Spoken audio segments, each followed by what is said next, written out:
هو والقرآن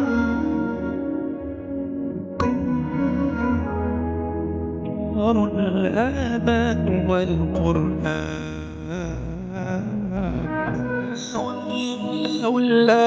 أعوذ بالله من الشيطان الرجيم. بسم الله الرحمن الرحيم. رب اشرح لي صدري ويسر لي أمري واحلل عقدة من لساني يفقهوا قولي. اللهم فقهنا في الدين آمين يا رب العالمين. السلام علیکم ورحمۃ اللہ وبرکاتہ. پہلے ہم تلاوت سن لیتے ہیں. ہمارا آج تیسرا پارے کا آغاز ہے الحمدللہ.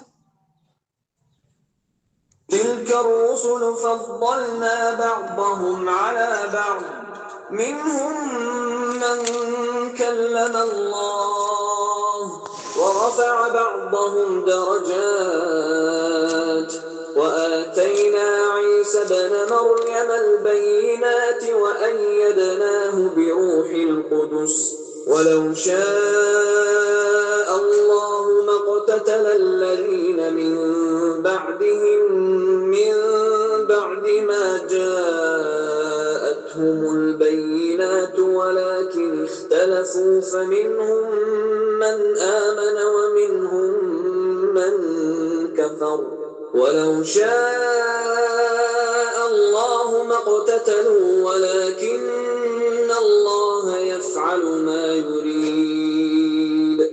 يا أيها الذين آمنوا أنفقوا مما رزقناكم من قبل أن يأتي يوم لا بيع فيه ولا خلة ولا شفاعة والكافرون هم الظالمون.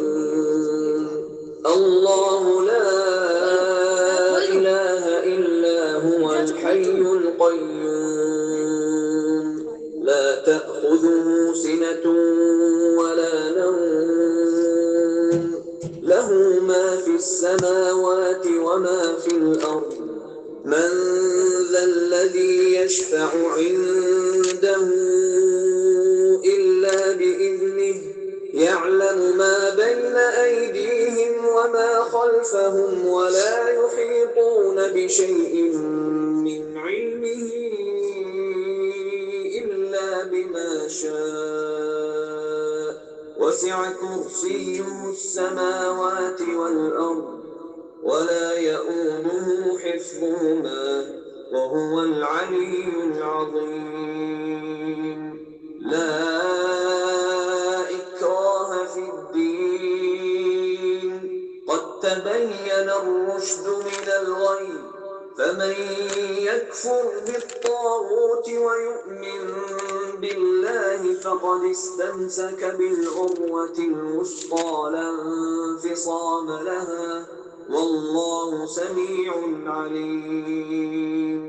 الله ولي الذين آمنوا يخرجهم من الظلمات إلى النور والذين كفروا أولياؤهم الطاغوت يخرجونهم من النور إلى الظلمات أولئك أصحاب النار هم فيها خالدون. صدق اللہ العظیم. بسم اللہ الرحمن الرحیم. تلک الرسل فضلنا بعضهم علی بعض. اللہ تعالیٰ فرماتے ہیں سورہ البقرہ پارہ نمبر 3 میں، یہ رسول جو ہماری طرف سے انسانوں کی ہدایات پر معمور ہوئے ہیں، ہم نے ان کو ایک دوسرے پہ بڑھ چڑھ کر مرتبے عطا کیے ہیں. ان میں سے کوئی ایسا تھا جس سے خدا خود ہم کلام ہوا، کسی کو اس نے دوسری حیثیتوں سے بلند درجے دیے، اور آخر میں عیسیٰ ابن مریم کو روشن نشانیاں عطا کی اور روح پاک سے ان کی مدد کی. اگر اللہ چاہتا تو ممکن نہ تھا کہ ان رسولوں کے بعد جو لوگ روشن نشانیاں دیکھ چکے تھے وہ آپس میں لڑتے، مگر اللہ کی مشیت یہ نہ تھی کہ وہ لوگوں کو جبراً اختلافات سے روکے، اس وجہ سے انہوں نے باہم اختلاف کیا، پھر کوئی ایمان لایا اور کسی نے کفر کی راہ اختیار کی۔ ہاں اللہ چاہتا تو وہ ہرگز نہ لڑتے، مگر اللہ جو چاہتا ہے وہ کرتا ہے۔ یہ تمام جب سے اللہ سبحانہ تعالیٰ نے اس دنیا کو بنایا، اس کائنات کو ڈیزائن کیا، اس میں انسانیت کو تخلیق کر کے بھیجا اور ذمہ داری دی انسانوں کے اوپر کہ دوسرے انسانوں کی رہنمائی فرمائے گا، تب سے اللہ سبحانہ تعالیٰ نے نبوت اور رسالت کا چناؤ کیا۔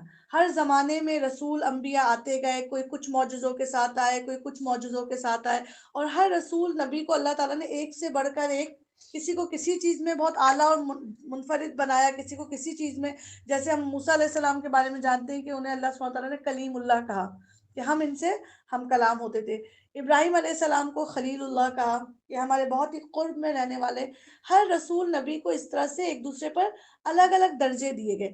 رسولوں کے معاملے میں نا دو عقائد ہوتے ہیں، ایک ہوتا ہے تفضیل کا اور ایک ہوتا ہے تفریق کا۔ تفضیل ہوتا ہے کہ میں یہ ایمان لاتی ہوں کہ ایک دوسرے کی اپنی اپنی افضلیت ہے، مجھے اس کی تو اجازت ہے کہ اس رسول کو اس کے مقابلے میں اللہ نے زیادہ افضلیت دی، جیسے رسول اللہ صلی اللہ علیہ وآلہ وسلم ہول یونیورس کے لیے نبی رسول بن کے آئے، اور یہ ایسے نبی رسول بن کے آئے کہ ان کے بعد نہ کوئی نبی آ سکتا ہے اور نہ کوئی رسول، یہ کسی اور رسول کی شان نہیں ہے۔ تو اس اعتبار سے رسول اللہ ایک بہت ہائیسٹ رینک پر موجود ہے۔ ہاں لیکن جیسے موسیٰ سے ہم کلام ہوا اللہ سبحانہ تعالیٰ ایک درخت کے پیچھے سے، ایسے رسول اللہ سے ہم کلام نہیں ہوا۔ جیسے موسیٰ علیہ السلام سے ہم کلام تو ہوا، لیکن موسیٰ کو یہ شان نہیں دی کہ جا کے کسی قبرستان پہ کھڑے ہو کے کہو کہ قم بِإِذْنِ اللہ، اور تمہارے آواز لگانے پہ موسیٰ مردہ باہر نکل کے آ جائے گا، یہ عیسیٰ علیہ السلام کو دی۔ ٹھیک ہے، تو اللہ تعالیٰ نے تفضیل کی گنجائش رکھی ہے کہ آپ ایک سے، اللہ خود کہہ رہا ہے تِلْکَ الرُّسُلُ فَضَّلْنَا بَعْضَهُمْ عَلَىٰ بَعْضٍ، ہم نے کچھ رسولوں کو کچھ پر افضلیت اور فوقیت دی، لیکن اسلام ہمیں تفریق کی اجازت نہیں دیتا کہ میں کہوں کہ 4 کو مانتی ہوں 2 کو نہیں مانتی، چونکہ ان کے معجزے ان رسول سے تھوڑے کم تھے۔ تفریق از ناٹ پرمیٹڈ، اور تفضیل جو ہے وہ ہمارے دین میں ہے۔ تو اللہ تعالیٰ نے خود ہی بتا دیا کہ سب کا منصب ایک تھا، سب کا مقصد ایک تھا کہ لوگوں کو ہدایت کی طرف دعوت دیتے، مگر کسی سے اللہ خود ہم کلام ہوا اور کسی دوسرے نبی رسول کو دوسرے درجوں سے اللہ تعالیٰ نے افضل بنائے۔ جیسے آپ سلیمان علیہ السلام کی جب بادشاہت کو سنیں گے آگے جا کے، وہ واحد تھے کہ جن کی اللہ تعالیٰ نے جنات پر، چرند پرند پہ، زمین آسمان پر، بادلوں تک پر، اور چھوٹے چھوٹے پرندے اور کیڑے مکوڑوں سے ہدہد کی بھی بات سمجھ جاتے تھے اور چیونٹی کی بھی بات سمجھ جاتے تھے۔ پھر اسی طرح سے حضرت داؤد علیہ السلام کو اللہ تعالیٰ نے بہت زبردست فیصلوں کی قوت دی تھی، اور ایسی آواز دی تھی، ایسا سر دیا تھا داؤد کو جو کسی اور رسول نبی کو نہیں دیا گیا۔ سورہ داؤدی جو ہے، پوری زبور جو ہے وہ خوبصورت سر کے ساتھ ہے، اور اللہ تعالیٰ خود بتاتے ہیں کہ جب داؤد علیہ السلام کتاب پڑھتے تھے زبور، تو ہوا اور پرندے اور بادل ان کے ساتھ لے لگا لیتے تھے اپنی۔ یہ باقی کسی کو نہیں دیا گیا کہ موسیٰ کا بھی توریت پڑھیں تو لوگوں کی یہ کیفیت ہو جائے۔ تو یاد رکھیں افضلیت کی عقیدہ ہے جس پہ میں بھی بلیو کرتی ہوں، بٹ ہمیں تفریق کی گنجائش نہیں ہے۔ کسی ایک کو بھی مس کر دیا نا لڑی میں سے تو ہمارا ایمان وہیں سے کمزور پڑ جاتا ہے۔ اے لوگوں جو ایمان لائے ہو، جو کچھ مال متاع ہم نے تم کو بخشا ہے اس میں سے خرچ کرو، قبل اس کے کہ وہ دن آئے جس دن نہ خرید و فروخت ہوگی، نہ دوستی کام آئے گی اور نہ سفارش چلے گی، اور ظالم اصل میں وہی ہیں جو کفر کی روش اختیار کرتے ہیں۔ اب سے جتنے آنورڈ آیات آتی جائیں گی آگے اس پارے میں، بہت ساری آیات میں اللہ تعالیٰ انفاق کا جذبہ دلائے گا۔ ایک ایک آیت، ایک ایک رکوع کافی نہیں ہے، اللہ تعالیٰ نے کتنے کتنے پیجز کے اوپر سمجھے آپ کے قرآن کے بھی، آپ جب پڑھیں گی کئی مثالوں سے انسان کو یہ شوق دلائے کہ بندے جیب میں مال رکھ کے جیب میں ہاتھ نہ پھنسا۔ جیب میں مال ہو بری بات نہیں ہے، لیکن ہاتھ جو ہے ڈھکن بن کے بند کر دیں اس کو، یہ بری بات ہے اسلام میں۔ مال ہونا برا نہیں ہے، مال کے چوکیدار ہونا برا ہے۔ جیب میں مال ہو اور مال کے پاس ہاتھ جائے ضرور، مگر کس لیے جائے کہ میں اندر سے نکال کے تقسیم کروں گا۔ جو کچھ آپ دنیا میں آج دے دیں گی یہ اللہ کے پاس جا کے ملٹی پلائی ہوگا، اور جو کچھ آپ چھوڑ کے جائیں گی بعد میں صرف تقسیم ہوگا، اور چیزیں ہمیشہ ملٹی پلائی سے بڑھتی ہیں۔ پتہ ہے نا 2 × 2، لیکن 2 کو ڈیوائڈ کریں تو 1 بچتا ہے۔ تو جو دے دیتے نا اللہ کے پاس وہ تو بڑھ جاتا ہے، جو دے جاتے ہیں پیچھے بعد میں کیسے حصے بکھرے ہوتے ہیں، کیسے لٹم ماٹی ہوتی ہے، کسی سے چھپا ہوا نہیں ہے۔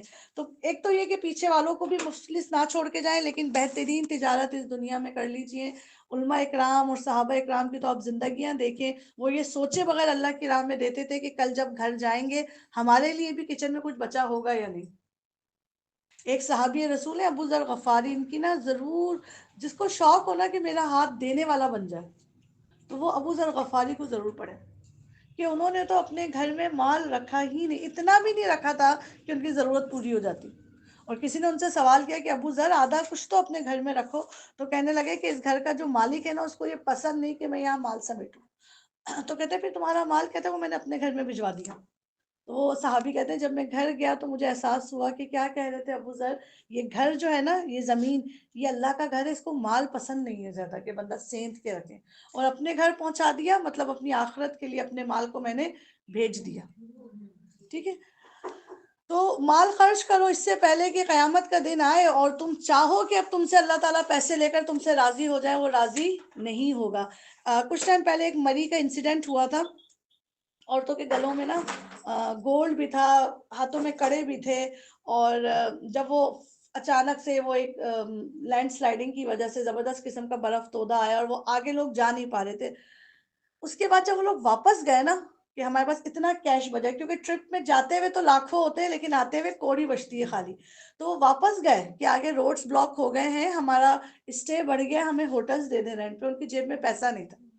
اب کیا تھی، ان کی کرنسی اپنے گولڈ نکال نکال کے دے رہی تھی عورتیں، باقاعدہ شیلف کے اوپر گولڈ رکھ لی تھی کہ یہ ہماری چین رکھ لو، لیکن ہمیں ابھی کیا چاہیے، ہمیں اس کے مقابلے میں 2 دن یہ کمرہ چاہیے۔ تو قیامت کے دن بھی نا انسان جب دیکھے گا نا، اوفو، یہ انٹی اتنا آگے کھڑی ہوئی اس سائے کے نیچے، میرے سر پہ یہ سوا نیزے کی دھوپ چمک رہی ہے، اللہ تعالیٰ مجھے ایک بار بھیج دنیا میں، جتنا تھا نا اس سے دگنا تجھے دے کر آؤں گا۔ اس ٹائم کوئی بانٹ نہیں رکھے جائیں گے، کوئی خرید و فروخت کام نہیں آئے گی، حتیٰ کہ کوئی دوستی کام نہیں آئے گی، ارے یہ شیخ میرا دوست تھا تو وہ اپنے صدقے میں سے کچھ حصہ میرے نام پہ لگا دے۔ جو تجارت کرنی ہے وہ کب کرنی ہے، وہ آج کر، اور لازمی اللہ کی راہ میں مال دیجیے۔ ایک عالم نے بڑی خوبصورت بات کی کہ انسان کی فطرت ہے، جہاں اس کا مال جاتا ہے وہاں اس کا دھیان جاتا ہے۔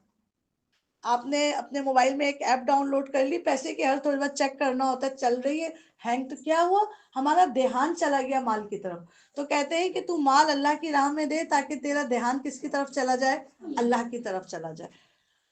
اب اس سے آگے قرآن مجید کی سب سے عظیم آیت شروع ہو رہی ہے جسے آیت الکرسی بھی کہا جاتا ہے۔ اس میں تقریباً اللہ سبحانہ وتعالیٰ کے 26 صفات کا ذکر ہے، اور اتنی جامع آیت ہے۔ اللہ کا تعارف دیکھیں، اللہ کا تعارف ایسا نہیں ہے کہ کتاب کے شروع میں باقی لکھنے والوں کی طرح 2 پیجز میں اللہ کا تعارف آ جائے۔ آپ کوئی کتاب اٹھاتی ہیں، مقدمہ دیباچہ پڑھتی ہیں اور مصنف کی تاریخ پڑھتی ہیں، پیدائش اور یہ وہ 2 سے 3 پیجز میں سمٹ جاتا ہے۔ اللہ کی ذات ایسی نہیں ہے کہ ہم اس کو کہیں کہ سمٹ جائے۔ اللہ خود قرآن مجید میں فرماتے ہیں کہ اگر سارے درخت پین بن جائے اور سارا سمندر دریا کا پانی کیا بن جائے، سیاہی بن جائے، جب بھی تیرے رب کی بات، اس کا ذکر ختم ہونے والا نہیں ہے۔ تو اتنے بڑے رب کی تعریف پھر اللہ خود قرآن مجید میں، پورے قرآن مجید میں آپ حدیث اٹھا کے دیکھیے، حدیث قدسی اٹھا کے دیکھیے، پھر اللہ اپنا تعارف کرواتا جاتا ہے، یہ ہوں میں، یہ ہوں میں، اور یہ ہوں میں۔ اسی طرح سے آیت الکرسی میں بھی اللہ تعالیٰ اپنی شان بیان فرماتے ہیں۔ یہ وہ آیت ہے جسے رات میں پڑھ لینے سے جنات سے حفاظت ہے۔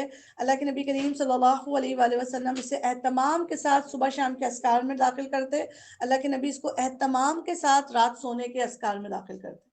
ٹھیک ہے، اللہ وہ زندہ اور جاوید ہستی ہے جو تمام کائنات کو سنبھالے ہوئے ہے، اس کے سوا کوئی خدا نہیں، نہ وہ سوتا ہے اور نہ اسے اونگ آتی ہے۔ اتنی بڑی سلطنت کو سنبھالنے والا رب نہ تھکتا ہے، اچھا تھکتا نہیں ہے تبھی نیند نہیں آتی، نیند اس چیز کی نشاندہی ہے کہ ہم تھک جاتے ہیں، تبھی جو جتنا تھکتا ہے وہ اتنا گہرا سوتا ہے۔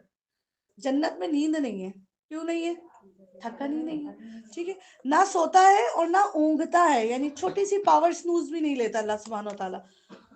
زمین اور آسمان میں جو کچھ ہے اسی کا ہے، کون ہے جو اس کی جناب میں اس کی اجازت کے بغیر کسی کی سفارش کر سکے؟ جو کچھ بندوں کے سامنے ہے اسے بھی وہ جانتا ہے، اور جو کچھ ان سے اوجھل ہے اس سے بھی وہ واقف ہے۔ اس کی معلومات میں کوئی چیز ان کی گرفت ادراک میں نہیں آ سکتی، الا یہ کہ کسی چیز کا علم وہ خود ہی ان کو دینا چاہے۔ اس کی حکومت السماوات والارض، زمینوں پر بھی اور آسمانوں پر بھی چھائی ہوئی ہے، ولا یؤودہ حفظہما، اور ان دونوں کی حفاظت سے اس کو کوئی تھکن نہیں آتی ہے، بس وہی ایک بزرگ و برتر ہے، وَهُوَ العلی العظیم۔ آگے اللہ تعالیٰ فرماتا ہے، بڑا خوبصورت آیت ہے لیکن اس کو بہت کنٹروورشل بنا دیا جاتا ہے، لا اکراہ فی الدین، اس کو انڈر لائن کر دیجئے، دین کے معاملے میں کوئی زور زبردستی نہیں ہے۔ اس آیت کی بہت غلط انٹرپریٹیشن کی جاتی ہے، کسی بچی سے کہہ دو حجاب کر لو، کسی لڑکے سے کہہ دو سود چھوڑ دو، ہاں بس آپ نے بتا دیا نا اما جی اب زبردستی نہ کریں، جب ہوگا نا ہدایت ملے گی میں چھوڑ دوں گا، میں کر لوں گی۔ آپ نے نہیں سنا قرآن میں لا اکراہ فی الدین، دین میں زبردستی نہیں ہے، پڑھیں آپ اپنی نمازیں۔ بالکل غلط تفسیر کی جاتی ہے جو بچے آج کل کے خود کر دیتے ہیں۔ لا اکراہ فی الدین، دین میں داخل ہونے کے لیے کوئی زبردستی نہیں ہے کہ آپ کسی سے گن پوائنٹ پہ کلمہ نہیں پڑھا سکتے، ٹھیک ہے۔ حضرت عمر فاروق نے اپنے زمانے میں ایک مجوسی کو دعوت دی کہ تو کلمہ پڑھ، امیر المومنین ہے، اور اس کو دعوت دے رہا، وہ کہہ رہا نہیں اس کلمے پہ میں نہیں ایمان لے کر آتا، تو وہ کہتے ٹھیک ہے۔ حضرت عمر نے ان کے سامنے یہ آیت پڑھی، لا اکراہ فی الدین، میں زبردستی تیرے کو دین میں داخل نہیں کر سکتا، لیکن ایک بار جو شعوری طور پہ اسلام لے آیا ہے، میں اور آپ جب بالغ ہوئے ہم باشعور مسلمان ہیں، ٹھیک ہے، اب جب میں اسلام لے آئی ہوں تو اب میں کسی حکم پہ یہ نہیں کہوں گی کہ بھائی زبردستی نہیں کرو، مجھے کرنا ہوگا تو کر لوں گی۔ اب جب تم بیٹھ گئے ہو گاڑی میں تو تمہیں ریڈ لائٹ پہ رکنا ہے، یلو پہ ریڈی ہونا ہے، اور گرین پر چل پڑنا ہے۔ اب یہ بکواس نہیں چلے گی، لا اکراہ فی الدین اس لیے کہا جاتا ہے، سمجھ آ رہی ہے؟ آپ جب اسلام لے آئی ہیں تو اس کا ہر رول آپ نے مجھے فالو کرنا ہے، اور انسان ایسی خمیر کا ہے کہ کچھ نیکی تو وہ خوشی سے کر لیتا ہے اور کچھ کسی کے دھکے پہ کرتا ہے، تو جو نیکی میں آپ کو دھکا دے رہا ہے نا ان کے تو ہاتھ دھو دھو کے پیئے، آج تو ان کے دھکے برے لگ رہے ہیں لیکن جب اس کے واسطے جنت میں پہنچے ہوئے ہوں گے نا تو کہیں گے بھائی تھوڑا زور کا دے دیتے، اس سے بھی اوپر چلی جاتی میں۔ تو ابھی دنیا کلمہ پڑھنے کی زبردستی نہیں ہے، مگر جس نے ایک بار کلمہ پڑھ لیا اس پر سارے رولز لاگو ہو جاتے ہیں۔ صحیح بات غلط بات سے چھٹ کر الگ کر دی گئی ہے۔ اب جو کوئی طاغوت کا انکار کر کے اللہ پر ایمان لے آیا، اس نے ایک ایسا مضبوط سہارا تھام لیا جو کبھی ٹوٹنے والا نہیں، اور اللہ جس کا سہارا اس نے لیا ہے سب کچھ سننے اور جاننے والا ہے۔ بہت پیاری آیت ہے، دل تو کرتا ہے اس کو عربی کے ساتھ ریلیٹ کر کر کے آپ کو پڑھاؤں۔ فَمَن يَكْفُرْ بِالطَّاغُوتِ وَيُؤْمِن بِاللَّهِ فَقَدِ اسْتَمْسَكَ بِالْعُرْوَةِ الْوُثْقَىٰ، ایک ایسا کنڈا اس نے پکڑ لیا جس کو کوئی توڑ نہیں سکتا، لن فصام لہا واللہ سمیع علیم۔ جو کوئی طاغوت کہتے ہیں ہر وہ قوت، ہر وہ طاقت، ہر وہ اقتدار جو آپ کو اللہ کے راستے سے پیچھے کرے۔ کبھی اللہ سے دور کرنے والے ماں باپ بھی کھڑے ہوئے ہوتے طاغوت بن کے، کبھی اللہ سے دور کرنے کے لیے پوری سوسائٹی کھڑی ہو جاتی ہے، کبھی اللہ سے دور کرنے کے لیے ہماری اولاد طاغوت بن کے کھڑی ہو جاتی ہے، کبھی اللہ سے دور کرنے کے لیے آپ کے اپنے سمدھیانے آپ کے منہ کے سامنے کھڑے ہو جاتے ہیں۔ اس وقت ان کی بات نہیں ماننی بلکہ کس کی بات ماننی ہے؟ اللہ کی۔ اللہ تعالیٰ فرماتے ہیں جو کوئی وہ سسٹم جو اللہ کی آیات سے دور کرتا ہے تم کو، کوئی اس سے دور ہو کے اللہ کے قریب آتا ہے تو وہ تو ایسا کنڈا پکڑ لیتا ہے جس نے کبھی ٹوٹنا ہی نہیں ہے۔ کتنا پیارا اللہ ہم کو، جو لوگ بچوں کے خاطر اللہ کو ناراض کرتے ہیں، کیا کریں گے جب بچے بھی ان کو چھوڑ کے چلے جائیں گے؟ جو اللہ سے اپنا تعلق جوڑنے کی جگہ اللہ کے کسی مخلوق کے ساتھ اتنا گہرا تعلق بنا لیتا ہے، اس کی مثال ایسی ہے کہ جیسے اس نے کسی شاخ پہ اپنا گھونسلہ بنا لیا ہو، ایک وقت آتا ہے شاخ بھی ٹوٹتی ہے اور گھونسلہ بھی ٹوٹتا ہے۔ تو طاغوت ایسے ہی ہیں بھائی، اس ٹائم پوری جو ہماری ارد گرد میڈیا ہے، اٹس آل اباؤٹ طاغوت۔ یہ جو پورا آپ کو سسٹم مل رہا ہے، جمہوری سسٹم، طاغوت ہے یہ سب۔ تو جس نے ان کے اگینسٹ کھڑا ہوا اور پھر کس کی طرف ہو گیا؟ اللہ سبحانہ تعالیٰ کا تھام لیا، تو ایسے کنڈے کو کبھی توڑ نہیں ہے۔ جو لوگ ایمان لاتے ہیں ان کا حامی و مددگار اللہ ہے، وہ ان کو تاریکیوں سے روشنی میں نکال لاتا ہے، اور جو لوگ کفر کی راہ اختیار کرتے ہیں ان کے حامی و مددگار طاغوت ہیں، اور وہ انہیں روشنیوں سے تاریکیوں کی طرف کھینچ لے جاتے ہیں۔ یہ آگ میں جانے والے لوگ ہیں جہاں یہ ہمیشہ رہیں گے۔ کیا تم نے اس شخص کے حال پر غور نہیں کیا جس نے ابراہیم سے جھگڑا کیا تھا؟ جھگڑا اس بات پر کہ ابراہیم کا رب کون ہے، اس بنا پر کہ اس شخص کو اللہ نے حکومت دے رکھی تھی۔ جب ابراہیم نے کہا کہ میرا رب وہ ہے جس کے اختیار میں زندگی اور موت ہے؟ تو اس نے جواب دیا زندگی اور موت میرے اختیار میں ہے۔ ابراہیم نے کہا اچھا، اللہ سورج کو مشرق سے نکالتا ہے، تو ذرا اسے مغرب سے نکال لیا۔ یہ سن کر وہ منکر حق ششدر سا رہ گیا، مگر اللہ ظالموں کو راہ راست نہیں دکھاتا۔ حضرت ابراہیم علیہ السلام کے زمانے میں جو جابر بادشاہ تھا، نمرود عراق کا بادشاہ تھا، اس کا معاملہ یہ تھا کہ یہ بھی انہی میں سے تھا جو رب تعالیٰ پہ ایمان نہیں لے کر آتا تھا۔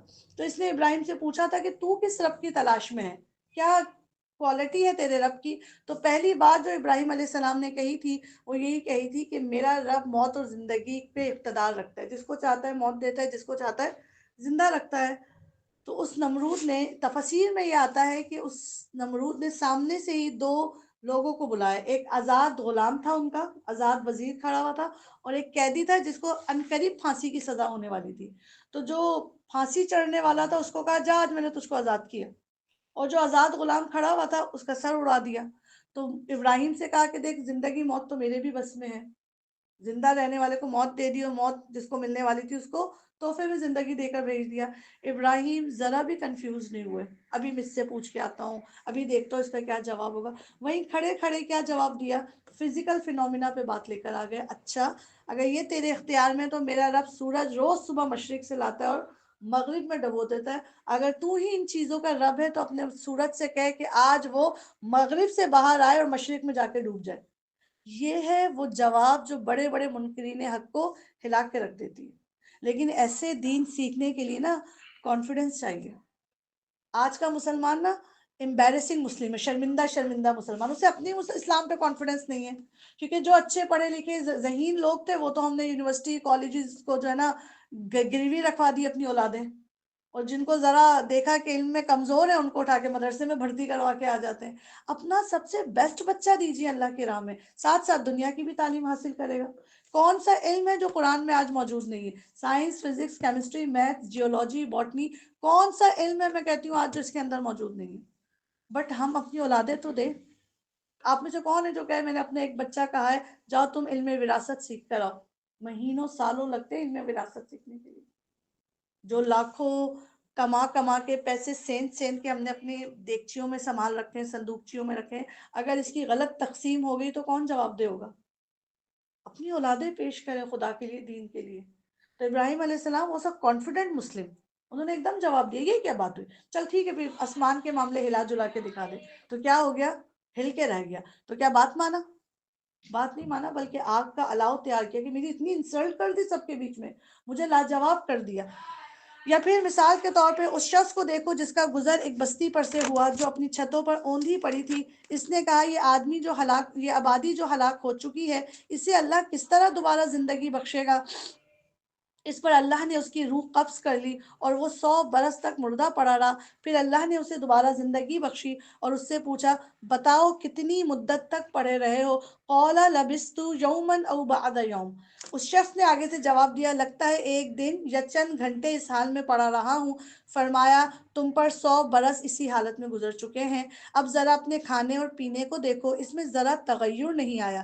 دوسری طرف ذرا اپنے گدھے کو بھی دیکھو کہ اس کا تو پنجر تک بوسیدہ ہو رہا ہے، اور ہم نے یہ اس لیے کیا کہ ہم تمہیں لوگوں کے لیے ایک نشانی بنا دینا چاہتے ہیں۔ پھر دیکھو کہ ہڈیوں کے اس پنجر کو ہم کس طرح اٹھا کر گوشت پوست اس پر چڑھاتے ہیں۔ اس طرح جب حقیقت ان کے سامنے بالکل نمایاں ہو گئی تو اس نے کہا کہ میں جانتا ہوں کہ اللہ ہر چیز پر قدرت رکھتا ہے۔ تفسیر میں اشارہ آتا ہے کہ حضرت عزیر علیہ السلام کا ذکر ہے جو ایک ایسی آبادی سے گزرے جس کو قریب کے زمانے میں عذاب آیا تھا۔ اچھا، آبادیوں پہ جب عذاب آتا تھا وہ ایسا آتا تھا کہ پھر نہ کوئی رونے والا اور نہ کوئی کاندھا دینے والا۔ تو جتنے گھر تھے، جتنے بڑے بڑے، اور پچھلی قوموں کے تو آپ کو پتہ ہے جسم بھی کتنے بڑے ہوتے تھے، تو وہ اپنی جہاں جہاں ان کو موت آئی وہ ایسے پڑے ہوئے تھے جیسے بڑے بڑے درخت کے تنے زمین پر گرے ہوئے ہوں، ایسے جھک کے پڑے ہوئے تھے نیچے۔ تو حضرت عزیر علیہ السلام نے ایک کہتے ہیں نا، وہ ایسا نہیں تھا کہ ان کو اللہ کی قدرت پہ یقین نہیں تھا، مگر ایک تعجب سے پوچھا کہ اللہ تعالیٰ یہ دوبارہ کیسے زندہ ہوں گے، سوکھے پڑ گئے یہ تو اللہ تعالیٰ نے ان کے سوال کے جواب میں ان کو زندہ کر کے نہیں دکھایا بلکہ ان کو موت دے کر دکھا دیا۔ اور اللہ تعالیٰ کے حکم سے وہ حضرت جو تھے وہ وہی موت کی حالت میں چلے گئے اور 100 سال ان کے سال میں گزر گئے۔ اور جب وہ اس بستی سے گزر رہے تھے تو اپنی ضرورت کا سامان تھا، کھانا پینا، اور اپنی سواری تھی گدھے کی۔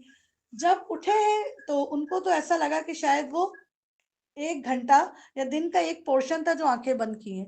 جب آپ بہت گہری نیند سوتے ہیں لگتا ہے پتہ نہیں کتنا لمبا سو کے اٹھ رہے ہیں اور اندازہ ہی نہیں ہوتا کہ آپ نیند میں کس کیفیت میں داخل اپنے ہی کمرے میں اٹھتے ہیں یاد ہی نہیں رہتا دروازہ کس طرف تھا.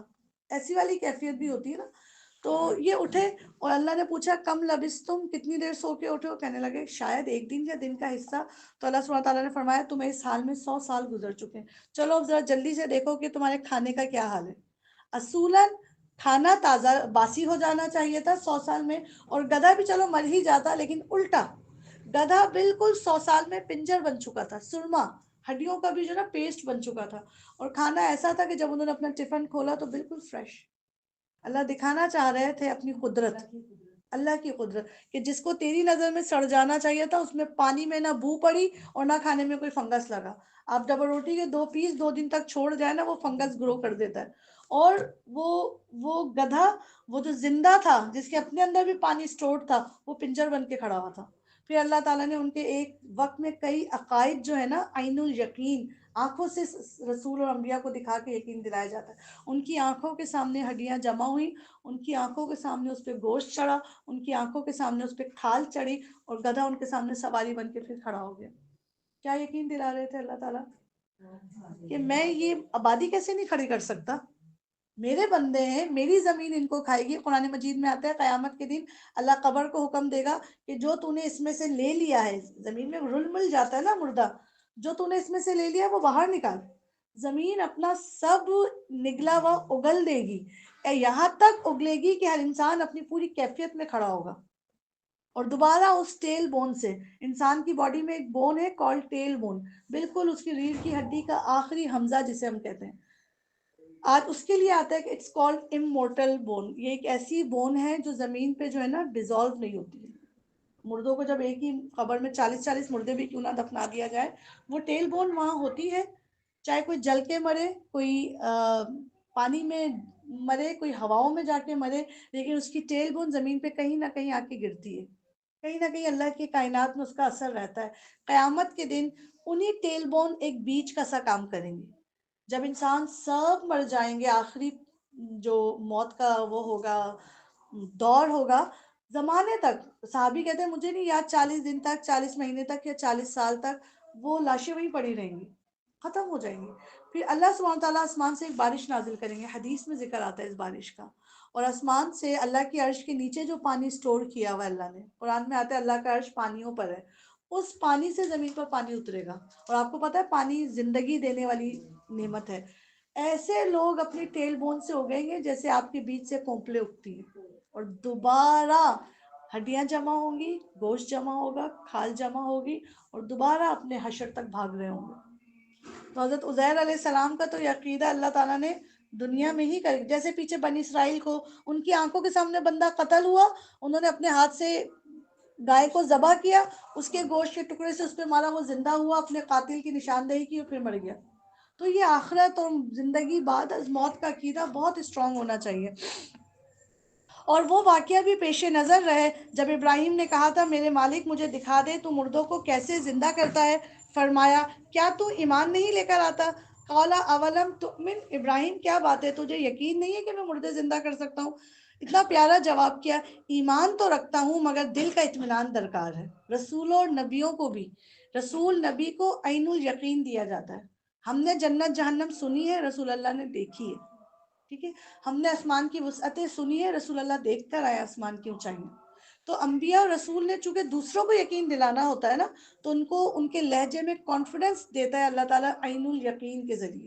تو یہاں کہنے لگے ایمان تو رکھتا ہوں مگر دل کا اطمینان درکار ہے. فرمایا اچھا تو 4 پرندے لے لے, ان کو اپنے سے مانوس کر لے, پھر ان کا ایک ایک ٹکڑا ایک ایک پہاڑ پہ رکھ دے, پھر ان کو پکار, وہ تیرے پاس دوڑے چلے آئیں گے. سبحان اللہ.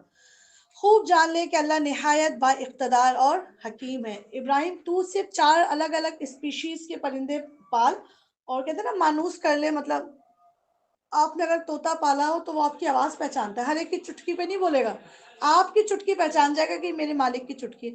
تو بھی ان کا مالک بن کے بیٹھ کچھ دن کے لیے, اور پھر ان کو ذبح کر, اور ذبح کر کے نا ایسا کر دیا تھا کہ اگر مثال چیل، کوا اور عقاب اور طوطا لیا تو چاروں کو ذبح کر کے ان کے پیسز کر کے مکس کر دیے تھے، اس کے پر سب مکس. پھر اللہ نے کہا سب کا ایک ایک ٹکڑا جو ہے نا الگ الگ پہاڑیوں پہ رکھا، اور صرف وہ والی آواز تو نکال جس سے تو ان کو چٹکی سے بلاتا تھا.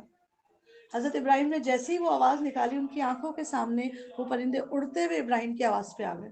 کیا یقین دلانا چاہ رہے ہیں اللہ تعالیٰ؟ اگر تیرے چند دن کے پالے ہوئے یہ پرندے تیری آواز پہ ایسے دوڑے آئیں گے تو یہ بندے تو میں نے پیدا کیے تھے، یہ کیسے نہیں میری آواز پہ دوڑ کے نکلیں گے؟ کیا تعجب ہے کہ مرنے کے بعد دوبارہ اٹھائے جاؤ گے.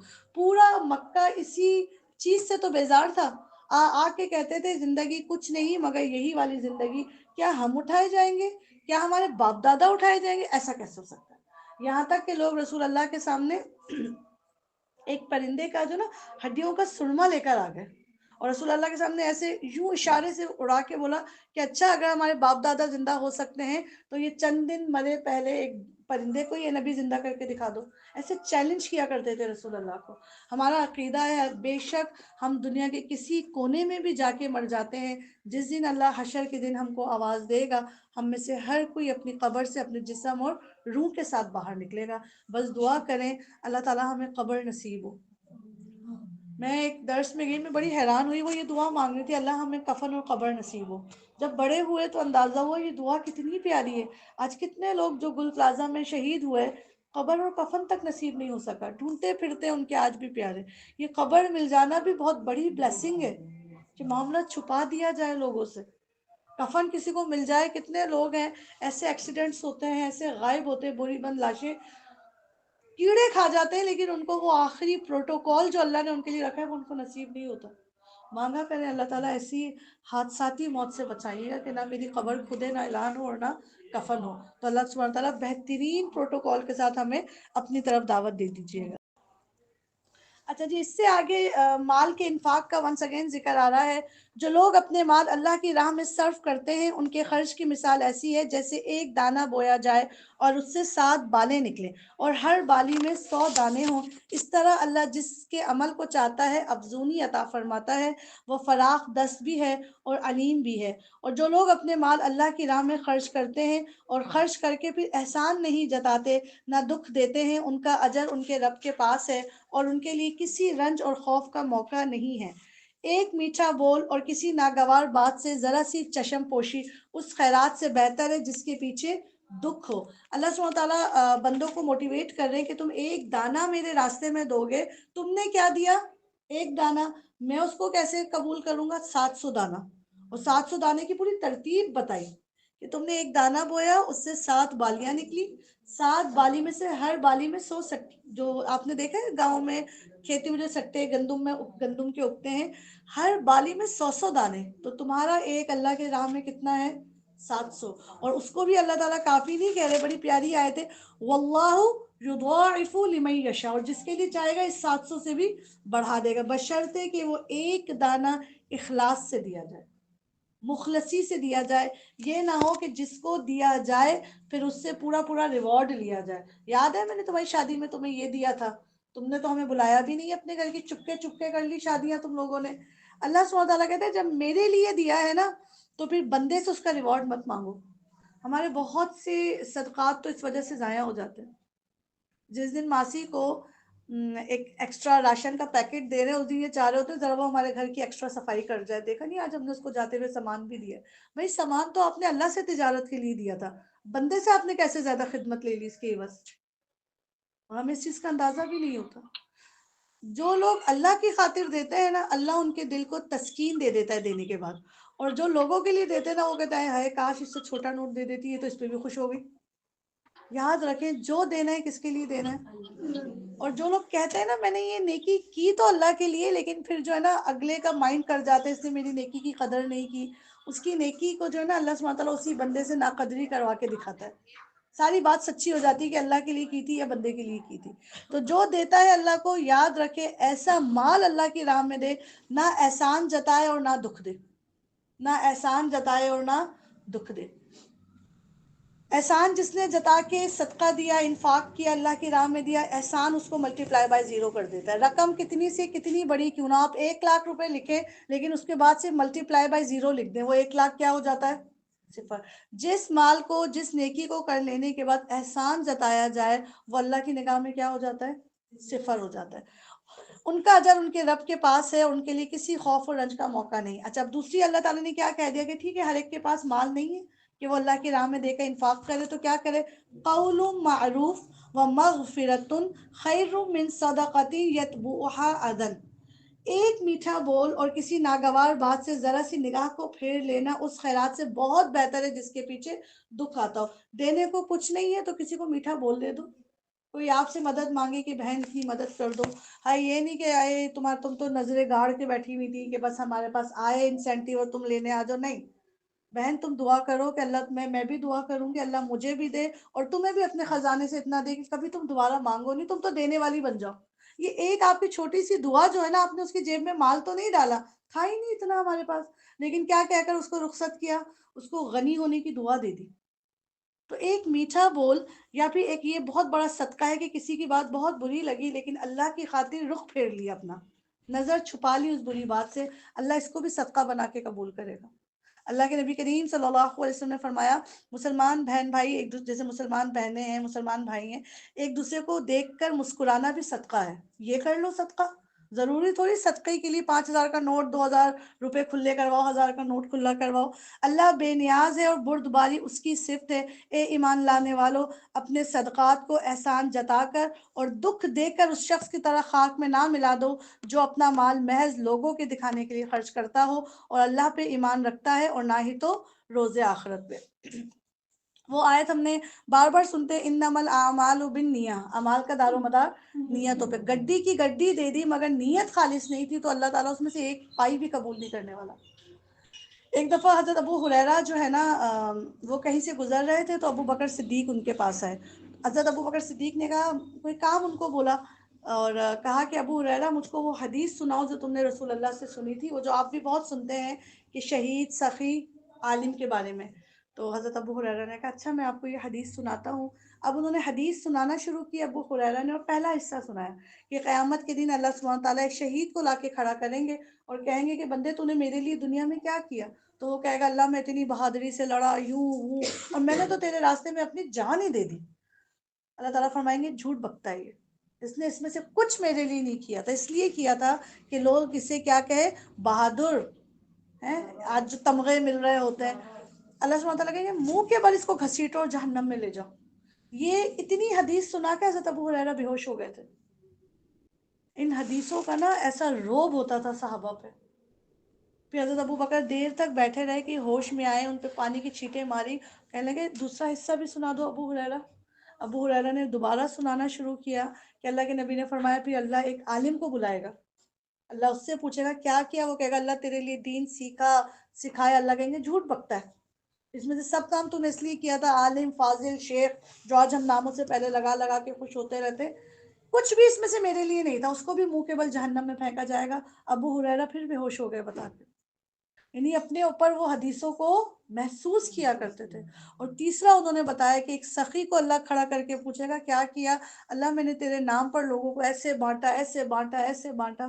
اللہ تعالیٰ اس سے بھی کہیں گے جھوٹ بکواس کرتا ہے، کچھ بھی تو نے میرے خاطر تھوڑی نہ دیا تھا، لوگ تجھے انداتا کہیں، سخی کہیں، شیخ کہیں، غنی کہیں، جا میں نے لوگوں سے تجھ کو سب کہلوا دیا، اب میرے پاس کیا ہے دینے کا؟ تو اللہ سبحانہ وتعالیٰ بار بار کہہ رہے اس شخص کی طرح مت ہو جانا جو دینے کے بعد احسان جتاتا ہے۔ ایک چھوٹا سا لطیفہ ہے، یہ بھی سمجھنے کے لیے بہت کافی ہے کہ ایک بہن اپنا ایک نیا جوڑا اپنی بہن کو دے دیتی ہے پہننے کے لیے بہت مانگنے پر، اور پھر بہن کے ساتھ ساتھ ساتھ ساتھ چلتی رہتی ہے، وہ جہاں بیٹھتی ہے پہلے کپڑے سے صاف کرتی ہے، وہ جہاں ٹیک لگاتی ہے پہلے صاف گدی پیچھے رکھتی ہے۔ تو لوگ کہتے ہیں ارے تمہاری بہن تو بڑا خیال کرتی ہے، کہتی نہیں نہیں میں خیال نہیں کرتی، یہ میرا جوڑا پہن کے آئی ہوئی ہے۔ تو دے کر جو ہے نا پھر لٹک گئے اس کے اوپر، ایسا نہیں، جو دے دیا اللہ کی راہ میں پھر وہ دے دیا اللہ کی راہ میں۔ اس کے خرچ کی مثال ایسی ہے جیسے ایک چٹان تھی جس پر مٹی کی تہ جمی ہوئی تھی، اس پر جب زور کا می برسا تو ساری مٹی بہہ گئی اور صاف چٹان کی چٹان رہ گئی۔ ایسے لوگ اپنے نزدیک خیرات کر کے جو نیکی کماتے ہیں اس سے ان کے ہاتھ کچھ نہیں آتا، اور کافروں کو سیدھی راہ دکھانا تو اللہ کا دستور نہیں، بخلاف اس کے جو لوگ اپنے مال محض اللہ کی رضا جوئی کے لیے دل کے پورے ثبات و قرار کے ساتھ خرچ کرتے ہیں ان کے خرچ کی مثال ایسی ہے جیسے کسی سطح مرتفع پر ایک باغ ہو، اگر زور کی بارش ہو جائے تو دگنا پھل لائے، اور اگر زور کی بارش نہ بھی ہو تو ہلکی سی پھوار ہی اس کے لیے کافی ہو جائے۔ تم جو کچھ بھی کرتے ہو سب اللہ کی نظر میں۔ سبحان اللہ۔ ایک کی نیکی ایسی ہے کہ مٹی تھی، پانی آیا، مٹی بہہ گئی، یہ دکھاوے سے دینے والوں کی، اور ایک وہ تھی کہ جس نے اونچائی پہ ایک باغ ہو، ہلکی سی بارش سے بھی پھل آ جائے اور تیز بارش ہو تو واہ کمال۔ کیا تم میں سے کوئی یہ پسند کرتا ہے کہ اس کے پاس ہرا بھرا باغ ہو، نہروں سے سیراب، کھجوروں اور انگوروں اور ہر قسم کے پھلوں سے لدا ہوا، اور عین وہ اس وقت ایک تیز بگولے کی زد میں آ کر جھلس جائے جبکہ وہ خود بوڑھا ہو اور اس کے کم سن بچے ابھی کسی لائق نہ ہو؟ اسی طرح اللہ اپنی باتیں تمہارے سامنے بیان کرتا ہے، شاید کہ تم غور و فکر کرو۔ یہ بھی مثال اس شخص کی دی گئی ہے جو اپنی کوئی نیکی آخرت کے لیے نہیں کرتا۔ اس کی مثال ایسی ہے کہ قیامت کے دن وہ کھڑا ہوا جیسے ایک بوڑھا تھا، بہت عمر ہو چکی تھی، ساری انویسٹمنٹ کھیتوں پہ لگا چکا تھا، بچے بہت چھوٹے تھے، اور عین جب اس باغ سے پھل توڑنے کا وقت آیا تو اس میں آگ لگ گئی۔ اب نہ دوبارہ ری انویسٹ کر سکتا ہے پیسہ، نہ دوبارہ اس کو جوانی آ سکتی ہے، نہ بچوں کو جلدی بڑا کر سکتا ہے۔ بالکل قیامت کے دن نیکیوں کے بغیر آنے والے انسان کا بھی یہی حال ہوگا۔ ایسا ہوگا اگر ریاکاری کی گئی ہوگی تو اس کی ساری نیکیوں کی باغ کو آگ لگ چکی ہوگی۔ دوبارہ کوئی دنیا میں آ سکے گا نیکی کرنے؟ ابھی بھی نہیں آ سکے گا۔ قیامت کے دن دو بڑے گھنے سائے ہوں گے، ایک تو عرش کا سایہ ہوگا، اور اسی عرش کے سائے میں ایک اور سائے کا نام اللہ کے نبی نے لیا ہے، ہر صدقہ دینے والا اپنے صدقے کے سائے میں کھڑا ہوا ہوگا۔ جب تیز دھوپ منہ پر آتی ہے نا تو ہمیں ہلکا پردہ نہیں چاہیے ہوتا ہے اس کی تپش روکنے کے لیے، کون سا چاہیے ہوتا ہے؟ موٹا پردہ۔ تو جس قیامت کے دن تو سوا نیزے پہ سورج ہوگا، لوگ اپنے پسینوں میں خود ڈوب ڈوب کے باہر نکل رہے ہوں گے۔ آپ نے فرمایا قیامت کے دن کسی کا پسینہ اس کے ٹخنوں تک جمع ہو جائے گا جسم سے نکلتا ہوا، کسی کا گھٹنے تک، کسی کا کولوں تک، کسی کا ناف تک، کسی کا سینے تک، کسی کا حلق کے نرخرے تک، اور اللہ کے نبی نے فرمایا کچھ اس کے اندر ڈبکیاں لے کر باہر آ رہے ہوں گے۔ اتنا قریب ہوگا۔ ایسے وقت میں سوچیں جس کا سایہ جتنا گھنا ہوگا وہ اس ٹھنڈ کے نیچے کھڑا ہوا ہوگا، اس ٹائم کتنی حسرت ہوگی اپنا مال جو چھوڑ کے آ جائیں گے ہم لوگ دنیا میں۔ کاش اللہ ایک موقع دے۔ اللہ نے قرآن میں ایک مرنے والے کی 9 حسرتیں بتائی ہیں۔ ایک مرنے والا جب قیامت آخرت دیکھ لے گا وہ کچھ حسرتیں کرے گا، ان میں سے ایک حسرت یہ ہوگی، کاش کاش اللہ میں نے تیرے راہ میں صدقہ دیا ہوتا، ایک بار مجھ کو واپس بھیج، میں تیری راہ میں مال خرچ کر کے آنا چاہتا ہوں۔ ٹھیک ہے، تو وہ شخص جو کوئی تیاری کیے بغیر مرتا اس کی مثال اس بوڑھے جیسی ہے۔ اے لوگوں جو ایمان لائے ہو، جو مال تم نے کمائے ہیں اور جو کچھ ہم نے تمہارے لیے نکالا ہے اس میں سے بہتر حصہ راہ خدا میں خرچ کرو۔ کون سا حصہ دو؟ یا ایھا الذین آمنوا انفقوا من طیبات ما کسبتم ومما اخرجنا لکم من الارض ولا تیمموا الخبیث منہ تنفقون ولستم بآخذیہ الا ان تغمضوا فیہ۔ بڑی پیاری بات اللہ تعالیٰ فرما رہے ہیں، اے لوگوں جو ایمان لے کر آئے ہو، جو کچھ ہم نے تمہارے لیے زمین سے نکالا ہے اس میں سے بہترین حصہ راہ خدا میں خرچ کرو، بچا کچا نہیں۔ جو میرے قابل نہیں وہ رب کے قابل کیسے ہو سکتا ہے؟ ایسا نہ ہو کہ اس کی راہ میں دینے کے لیے بری سے بری چیزیں چھانٹنے کی کوشش کرنے لگو، حالانکہ وہی چیز اگر کوئی تمہیں دے دے تو تم ہرگز اسے لینا گوارا نہ کرو گے، اللہ یہ کہ اس کو قبول کرنے میں تم اغماض برت جاؤ۔ تمہیں جان لینا چاہیے کہ اللہ بے نیاز ہے اور بہترین صفات سے متصف ہے۔ اللہ کی راہ میں کیا دینا ہے؟ جو بچ جائے وہ دینا ہے، بہترین مال۔ ایک ایسی کسی نے موٹیویشنل ایک واقعہ بیان کیا ہے کہ ایک شخص جو ہے نا فروٹ والے کے ٹھیلے پہ جاتا ہے اور جا کے اس سے کہتا ہے بھائی اللہ کے نام پہ کچھ دے دے۔ پہلے تو اس کو دھکا ہی دیتے رہتا ہے، اچھا سائڈ پہ ابھی دیتا ہوں ابھی دیتا ہوں، پھر فائنلی داغ لگے ہوئے 2-3 داغ لگے ہوئے کچھ سیب اس کو پکڑا دیتا ہے۔ پھر وہی آدمی واپس جاتا ہے، اپنا سوٹ بوٹ پہنتا ہے، اپنی گاڑی میں بیٹھتا ہے، ڈرائیو کرتا ہے، آتا ہے اپنے ٹور بدل کے، اور پھر بڑا نوٹ دے کر بولتا ہے بھائی سیب دینا۔ تو وہ کیا کہتے ہیں، ان سیبوں کا کیا نام ہوتا ہے بھائی، بڑے گولڈن سیب جنہیں کہا جاتا ہے، چمکا چمکوک ہے نا، صاحب کو گولڈن سیب دیتا ہے۔ تو پھر وہ اس کے سامنے ایک ہاتھ پہ وہ داغ لگا ہوا رکھتا ہے اور ایک ہاتھ پہ گولڈن سیب، اور کہتا ہے واہ اللہ، بندے نے یہ تیرے نام پر نکالا اور یہ میرے پیسے کے نام پر نکالا۔ ایسے ہی ہوتا ہے، اللہ یہ کہ جس کے دل کو اللہ نے تقوی کے لیے خالص کر لیا، ورنہ یقین کریں جب ہمارے پاس مال آتا ہے تو کچھ مال تو ایسے ہوتے ہیں کہ لگتا ہے ہاتھ بھی دھونے پڑیں گے اس کو ہاتھ لگانے کے بعد، اور کچھ ایسے ہوتے ہیں کہ ہم یہ سوچ ہوتی ہیں نکالا کیسے ہوگا اتنی محبت سے اس نے، یہ تو ابھی سائز کی ہے، اس کو آتا ہوگا ہر طرح کی. اگر میرے سامنے چیزیں کھل رہی ہیں تو پھر اس رب کے سامنے کیسے نہیں کھلتی ہوں گی چیزیں. اپنے رب کی راہ میں ایسا نکالو کہ جب فرشتوں کو رب دکھائے نا، بندے فرشتے یہ نکال کے دیا ہے میرے بندے نے تیرے میری رضا کے لیے، اور تو کہتا تھا یسفک الدماء ویفسد فیہا، یہ زمین پہ فساد پھیلائے گا اور خون بہائے گا. دیکھیے تو دونوں ہاتھوں سے دے دے کر مجھے راضی کرنے پہ لگا ہوا ہے. یقین کریں اللہ کو سخی سے بے تحاشا محبت ہے، بہت محبت کرتا ہے اللہ. اس کی عبادت چاہے کم ہو جائے مگر اس کی سخاوت اس کو بہت آگے لے جاتی ہے. تو اللہ سبحانہ تعالیٰ نے کہا ایسی چیز نہ نکالنا، اگر وہ کوئی تم کو دے دے تو تم مائنڈ کر جاؤ. تو یہ سوچ کے نکالیں. یقین کریں لوگ پتہ ہے ایسی ایسی جب اللہ کی راہ میں دینے کا خیر کر ہی جاتا ہے، کسی اسکالر کی باتیں سن کے اچھے والے فینسی والے بٹن اتار لو، اس میں سے زاربن کھینچ لو، اس کا دوپٹہ رکھ لو، اس کی شرٹ بن جائے گی، ایسے کر کر کے دے رہے ہوتے. کیا وہ عورت جس کو تمہارا جوڑا جاتا ہے کیا وہ دوپٹہ پہننے کی حقدار نہیں ہے؟ بیلیں ادھیڑ ادھیڑ کے بھی لوگ دیتے ہیں. آپ یقین کریں کہ یہ بیل ری یوٹیلائز ہو سکتی ہے. جی جی بالکل. مال میں جب دم اٹک جاتا ہے نا بندے کا، اللہ اکبر کبیرہ، میں کہی نا زاربن تک نکال کے دے دیتے ہیں، جبکہ اتنی ہوتی ہے قدرت کے نئے پیکٹس خرید سکے. تمہیں جان لینا چاہیے کہ اللہ بے نیاز ہے اور بہترین صفات سے متصف ہے. شیطان تمہیں مفلسی سے ڈراتا ہے اور شرمناک طرز عمل اختیار کرنے کی ترغیب دیتا ہے، مگر اللہ تمہیں اپنی بخشش اور فضل کی امید دلاتا ہے. یہ سارے جو ٹوٹکے ہیں نا شیطان صاحب سکھاتے ہیں. یہ کیا اتنا بڑا نوٹ دے دو گی، ابھی جو تمہارے بچے کو دودھ کی ضرورت ہے، اسے ڈائپر چاہیے، سب کیا اللہ کی راہ میں دے دو گی. یہ سارے بہکاوے کس کی طرف سے ہیں؟ شیطان کی طرف سے. آپ کبھی ابو دلدہ رضی اللہ تعالیٰ عنہ کی سخاوت پڑھیں کہ اللہ کے نبی کریم صلی اللہ علیہ وسلم حدیث بیان کر رہے تھے کہ آیات بیان کر رہے تھے قرآن کی کہ جو اللہ کی راہ میں قرض حسنہ دے تو اللہ اس کو بڑھا چڑھا کے واپس کرے. تو ابو دلدہ جو تھے نا ان کے پاس کھجور کا باغ تھا جس میں سینکڑوں درخت کھجور کے لگے ہوئے تھے اور خوب پھل پکا ہوا، اور اسی باغ کے اندر ان کے رہنے سہنے کا مکان بھی تھا. بڑے خوش ہوئے کہ اللہ قرضہ لیتا ہے، اللہ کو کیا حاجت، اللہ تو بے نیاز ہے. تو کہتے ہیں اللہ تعالیٰ کے نبی اللہ قرضہ مانگتا ہے؟ اللہ کے نبی نے کہا ہاں.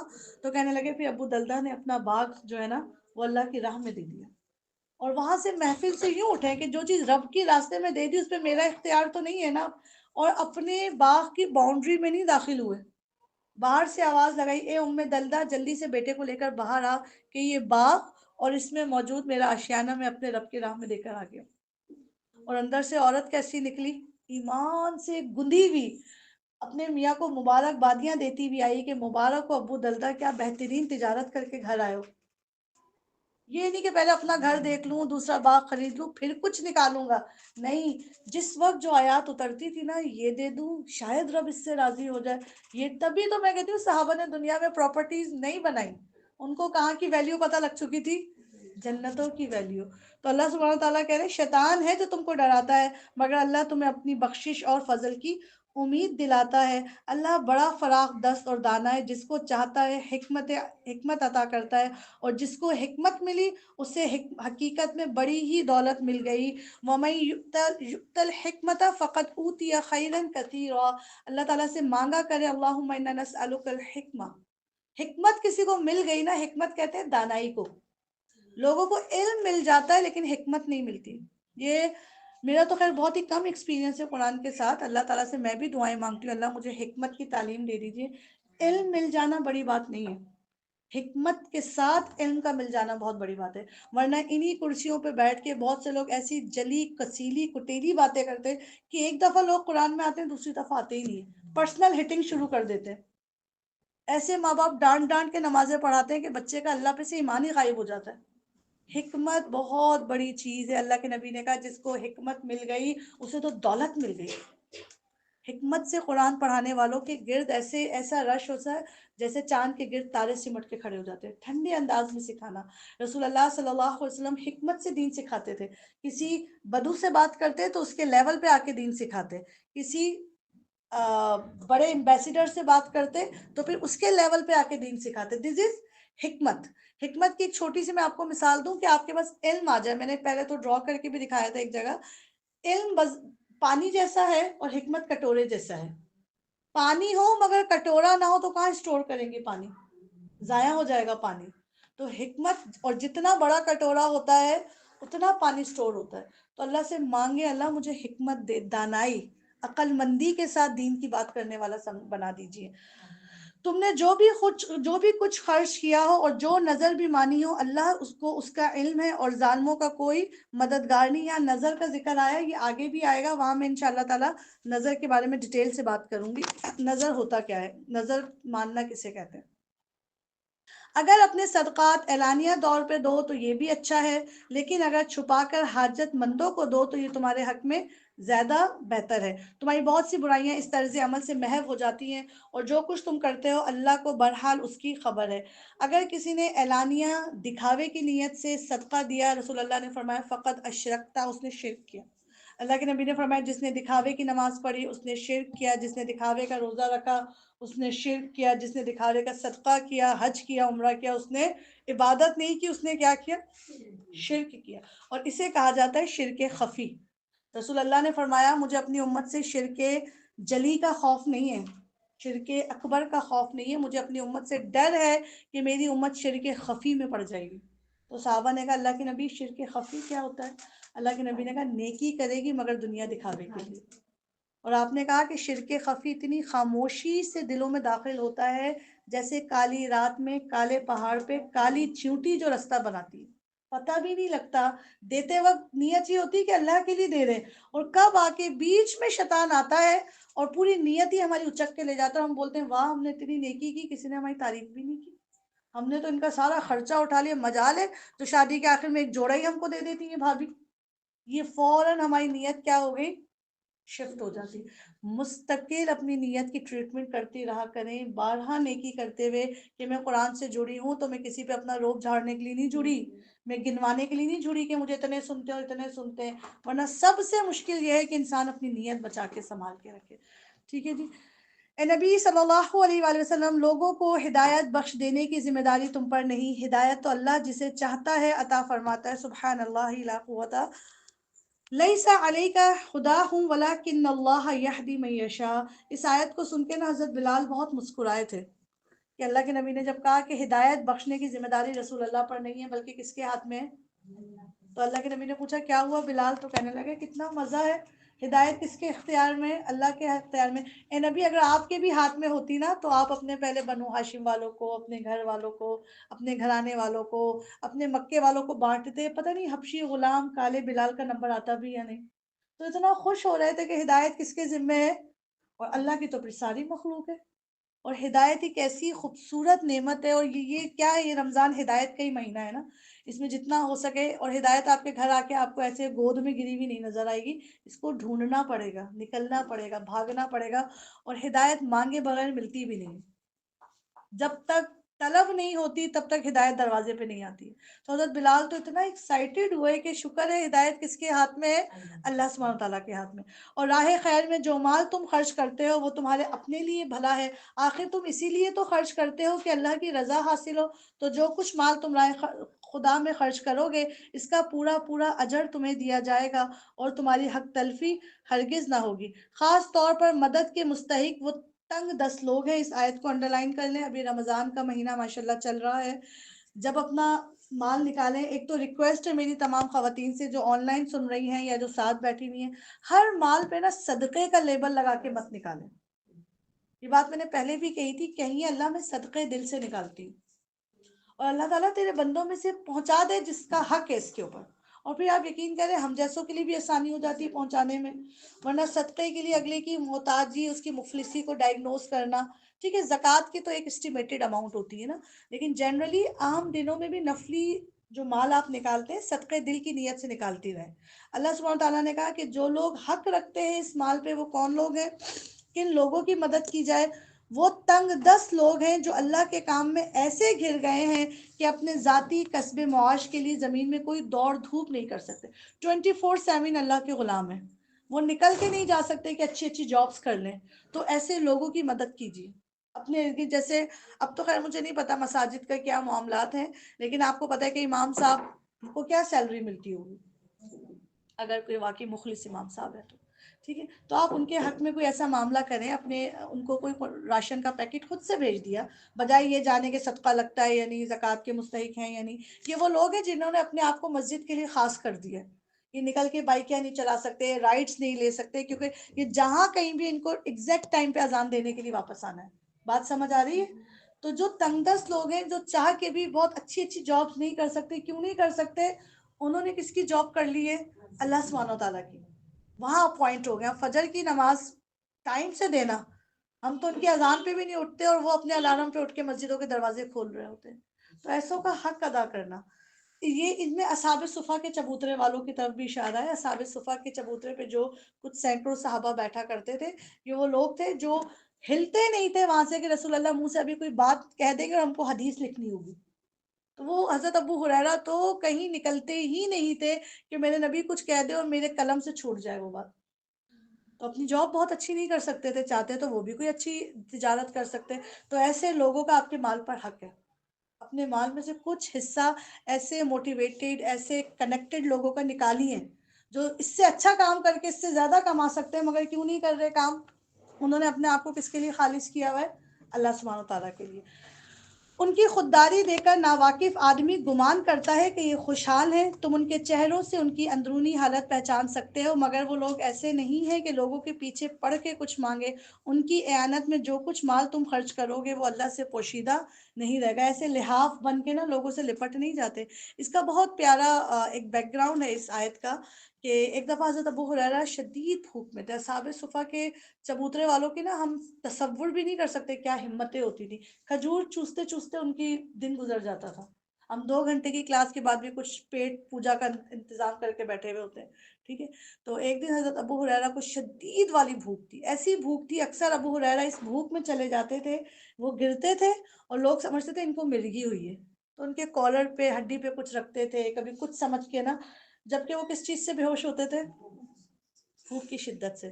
تو ایک دن اتنی بھوک لگی ہوئی، مسجد نبوی کے دروازے کے پاس آ کے کھڑے ہو گئے اس آیت کو لے کر، اور سب سے پہلے قریب کوئی ابو بکر کا گزر ہوا تو کہنے لگے ابو بکر اللہ تعالیٰ کیا کہہ رہے ہیں یہ؟ تو حضرت ابو بکر نے اس کی تفسیر سمجھائی کہ اللہ یہ کہہ رہے ہیں کہ ان کو ان کے چہروں سے پہچانا کرو، سفید پوش لوگ ہوتے ہیں، لپٹ لپٹ کے لحاف کی طرح مانگتے نہیں ہیں، آپ گداگروں کو منع کریں ایک کھڑکی سے ان کو بھگائیں وہ دوسری پہ آ جائیں گے، یہ ہوتا ہے لحاف کی طرح چمٹ گئے ہم سے۔ تو بڑی اچھی تفسیر بتائی، نماز کے لیے مسجد چلے گئے۔ عمر فاروق آئے، بڑا اچھا فہم دیا، واپس چلے گئے۔ علی آئے، فہم دیا، ترجمہ تفسیر سمجھائی، واپس چلے گئے۔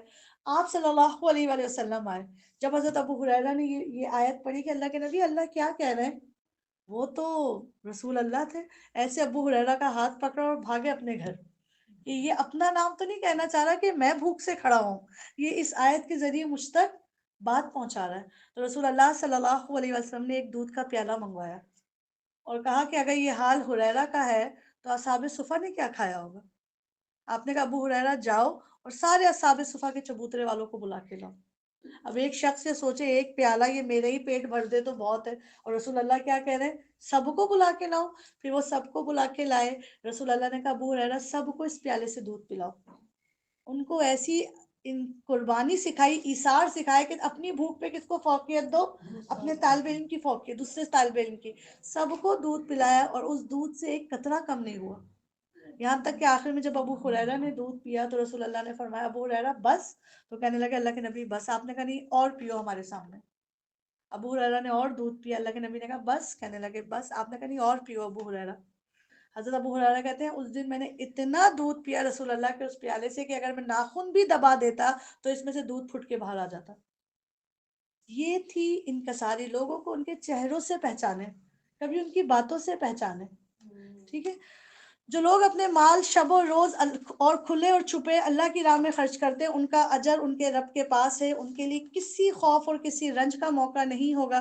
مگر جو لوگ سود کھاتے ہیں، سب سے گندی شکل مال کی سود، ان کا حال اس شخص کا سا ہوتا ہے جسے شیطان نے چھو کر باولا کر دیا، اور اس حالت میں ان کے مبتلا ہونے کی وجہ یہ ہے کہ وہ لوگ کہتے ہیں کہ تجارت بھی تو آخر سود جیسی ہی چیز ہے، حالانکہ اللہ نے تجارت کو حلال کیا اور سود کو حرام۔ لہٰذا جس شخص کو اس کے رب کی طرف سے یہ نصیحت پہنچے اور آئندہ کے لیے وہ سود خوری سے باز آ جائے تو جو کچھ پہلے ہو چکا وہ کھا چکا سو کھا چکا، اس کا معاملہ اللہ کے حوالے ہے، اور جو اس حکم کے بعد پھر اسی حرکت کا اعادہ کرے وہ جہنمی ہے، جہاں وہ ہمیشہ رہے گا۔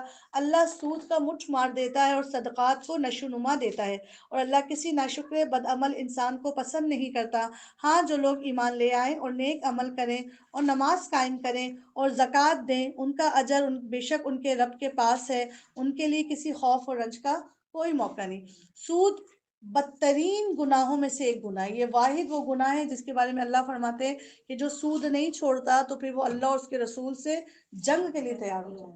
اللہ کے نبی نے فرمایا سود کی 100 سے زیادہ قباحتیں ہیں، یعنی کراہیتیں ہیں، ان میں سب سے ادنا قباحت یہ ہے کہ کوئی اپنی ماں سے زنا کر بیٹھے۔ اس قدر سود بڑی غلاظت ہے، اور پہلے زمانے میں سود تھا، لیکن پھر رسول اللہ صلی اللہ علیہ وسلم نے فتح مکہ کے موقع پہ تمام سود کے لین دین کو ختم کیا، اور آپ نے اعلان فرمایا میں سب سے پہلے اپنے چچا کا سود کا نظام ختم کرتا ہوں۔ اپنے گھر سے چینجز کہاں سے آتی ہیں؟ اپنے گھر سے۔ خود دین سیکھا، یہ نکلے وہاں نکلے، اپنے گھر میں خبر ہی نہیں کہ کون سی بہو کون سی بیٹی دروازوں پر لٹکی ہوئی ہے، کچھ پتہ ہی نہیں ہے۔ تو اللہ سبحانہ تعالیٰ نے سود کے بارے میں کہا کہ سود تمہیں دکھتا یہ ہے کہ 200 کے 900 بن گئے، لیکن اس کا مٹھ مار دیتا ہوں، یعنی کہ اس کی جو فصل اگنی ہے وہ میں کچل دیتا ہوں۔ اور صدقات تمہیں دکھتا یہ ہے کہ 100 میں سے 20 جا کے 80 بچ گئے، مگر اللہ کے پاس اس کی نشو نما اور گروتھ ہو رہی ہوتی ہے۔ اے لوگوں جو ایمان لائے ہو، خدا سے ڈرو، اور جو سود تمہارا لوگوں پر باقی رہ گیا ہے اسے چھوڑ دو، اگر واقعی تم ایمان لائے ہو۔ لیکن اگر تم نے ایسا نہ کیا تو آگاہ ہو جاؤ، اللہ اکبر، اللہ اور اس کے رسول کی طرف سے تمہارے خلاف اعلان جنگ ہے۔ اب بھی توبہ کر لو اور سود چھوڑ دو تو اپنے اصل سرمایہ لینے کے تم حقدار ہو، نہ تم ظلم کرو اور نہ تم پہ ظلم کیا جائے۔ آج پورا پاکستان سود کے اندر پل رہا ہے، آپ کو پتا ہوگا۔ میرا کام ہے کہ ایک موٹی موٹی بات آپ تک پہنچا دینا، پھر لوگ اپنے طور پہ اس کے فتاوے لیجئے۔ اگر سود نہیں چھوڑتے تو سمجھو کہ اللہ اور اس کے رسول سے اعلان جنگ ہے۔ اور آج جو ہمارے ملک کا حال ہے، جب کسی ملک میں جنگ ہوتی تو ایسے ہی حال ہوتا ہے جیسے ہمارے ملک میں۔ کسی کی جرت نہیں ہے آج صبح اٹھ کے کہ میں امریکہ سے جنگ کرتا ہوں، یا امریکہ صبح اٹھ کے اعلان کرے پاکستانیوں سوچ کے اٹھنا آج تمہارے خلاف اعلان جنگ ہے، ہماری ٹانگیں اپنی جگہ پہ کھڑی نہیں ہو سکیں گی۔ اللہ کہہ رہا ہے سود لیتے ہو ہم تم سے جنگ لڑیں گے، تو کیا اللہ اور اس کے رسول سے جنگ میں کوئی جیتا ہے؟ یہ آج ہمارے ملک کا جو حال ہو گیا ہے نا، یہ جنگی حال ہے، بالکل جنگی حال ہے۔ اور کس سے جنگ لڑ کے بیٹھے ہوئے؟ سود سے۔ آئی ایم ایف کے قرضے کے باقاعدہ ٹی وی پہ 7%، 17% ایسے پرسنٹیج ڈیسائیڈ ہوتی ہے۔ ایک ایک بچہ سود کے ساتھ پیدا ہو رہا ہے اس دنیا میں۔ رسول اللہ صلی اللہ علیہ وسلم کی زندہ حدیث ہے، میں کہتی ہوں آج تو وہ حدیث جیسے ثابت ہو رہی ہے۔ آپ نے فرمایا تھا ایک زمانہ ایسا آئے گا میری امت سود سے بچنا چاہے گی، نالج آ جائے گی، ہم چاہیں گے بچے، مگر ان کو سود کا دھواں، سود کا بخار جا کے لگے گا، چھوئے گا ضرور، کسی نہ کسی درجے پہ کوئی نہ کوئی سود کے اندر آ ہی جاتا ہے۔ تو اللہ تعالیٰ خیر ہماری مشقتیں دیکھتا ہے، لازمی بہت سینسیٹیو ہو کے رہیں، مال کو پاک رکھنا ہے سود سے۔ تمہارا قرضدار تنگ دست ہو تو ہاتھ کھلے ہونے تک اسے مہلت دو، اور جو صدقہ کر دو تو یہ تمہارے لیے زیادہ بہتر ہے اگر تم سمجھو۔ اس دن کی رسوائی اور مصیبت سے بچو جب تم اللہ کی طرف واپس ہو گئے، وہاں ہر شخص کو اس کی کمائی ہوئی نیکی یا بدی کا پورا پورا بدلہ مل جائے گا، اور کسی پر ہرگز ظلم نہ ہوگا۔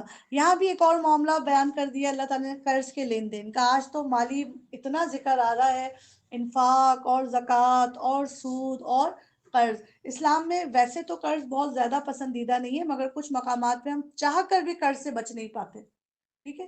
تو وہاں اگر قرض لیا جاتا ہے تو آگے اللہ پوری اس کی تفصیل دے رہا ہے کہ کیسے قرض لینا ہے، کیسے دینا ہے۔ اور ایک چھوٹی سی بات جو اس آیت میں اللہ تعالیٰ نے بیان کی وہ یہ ہے کہ مثال کے طور پہ اگر میں نے کسی کو 1 لاکھ قرض دیا اور میری اس کے ساتھ ڈیٹ ڈیسائیڈ ہوئی تھی 1 جنوری کی، ٹھیک ہے، اور بیچ میں نے اس پہ قرض اپنا جتایا بھی نہیں، ہم تو قرض دیتے اور پھر ساتھ خود بھی لٹک جاتے ان کے گھروں میں، ٹھیک ہے، بریانی آ رہی ہے قرض نہیں واپس کر سکتی تھی، بازار میں نظر آئی تھی، ہے تم نے بیسی تو نہیں، قرض تو نہیں پہنچایا، لٹکے نہیں۔ اچھا اس نے کہا کہ 1 تاریخ کو دے دوں گی، اور پھر اس نے کہا بہن 1 تک تو میں نہیں دے پا رہی ہوں، کیا تم مجھے آسانی سے 10 دن کی اور مہلت دے سکتی ہو 1 لاکھ کے لیے؟ اور یقین کرے اللہ نے مجھے اس تقوی سے نوازا کہ میں بولوں ٹھیک ہے آپ 10 دن بعد دے دیں، اور میں نے دوبارہ پھر فون اور ریمائنڈر اور مزے مزے کے اسٹیٹس نہیں بھیجے اس کو۔ پھر کیا ہوگا؟ اللہ کے نبی نے فرمایا کہ 10 دن تک اس کا 1 لاکھ صدقہ لکھا جائے گا، صرف کیوں؟ کیونکہ اس نے جو مقروض تھا اس کو کیا دے دی؟ مہلت دے دی. اور اللہ تعالیٰ کہے صدقہ کر دو، چھوڑ ہی دو تو پھر تو کیا ہی بات ہے. اس کے 3,000 دینے سے تمہاری کیا شان بڑھ جائے گی، لیکن اس کے لیے 3,000 کتنے معنی رکھتے ہیں. تو اللہ سبحانہ تعالیٰ اگر کسی کے لیے قرضہ دے رکھا ہے آپ نے، پہلی تو کوشش لینے والے کی ہونی چاہیے کہ وہ لوٹا دے. قرض اسی کا اترتا ہے خدا کی قسم جو اتارنے کی فکر کرتا ہے. شخص قرض اتارنے کی فکر نہیں کرتا پھر اللہ اس کی مدد بھی نہیں کرتا. اللہ کے نبی مقروض کا جنازہ بھی پڑھانا پسند نہیں فرماتے تھے. اللہ کے نبی آتے، معلوم کرتے جنازے پہ قرض ہے، پتہ لگتا قرض میں، اللہ کے نبی کہتے عمر آپ جنازہ پڑھا دیں، ہم جا رہے ہیں. آپ نے قرض کو بہت ہی زیادہ ناپسندیدہ چیز، ہاں لیکن ضرورت کے تحت کسی نیکی کے کام کے لیے قرض لیا اور دیا بھی جاتا ہے. ٹھیک ہے جی. اے لوگوں جو ایمان لائے ہو، جب کسی مقرر مدت کے لیے تم آپس میں قرض کا لین دین کرو تو اسے لکھ لیا کرو اجل مسمن. پہلی چیز اللہ تعالیٰ، یہ قرآن کی سب سے طویل آیت ہے جسے آیت دین کہا جاتا ہے. اس کے شروع میں ایک حدیث بتا دوں، رسول عربی نے فرمایا 3 لوگ ایسے ہیں جن پر سے اللہ تعالیٰ اپنے دستے رحمت ہٹا دیتا ہے، رحمت کا ہاتھ ہٹا دیتا ہے. کون سے 3 معاملات ایسے ہیں؟ میاں بیوی ایک دوسرے کے ساتھ زبردستی ایک چھت کے نیچے رہتے ہو، وہ ایک دوسرے کا حق نہیں ادا کرتے، تماشا بنے ہوئے مگر آئے کہاں جاؤں گی، وہ کہتا ہے کیا کروں گا، اور طلاق کا حق نہیں ادا کرتے، جدائی نہیں اختیار کرتے. اللہ ایسے جوڑے پہ سے اپنا ہاتھ ہٹا دیتا ہے. دوسرا وہ شخص جو قرض کا لین دین کرتا ہے مگر لکھتا نہیں ہے.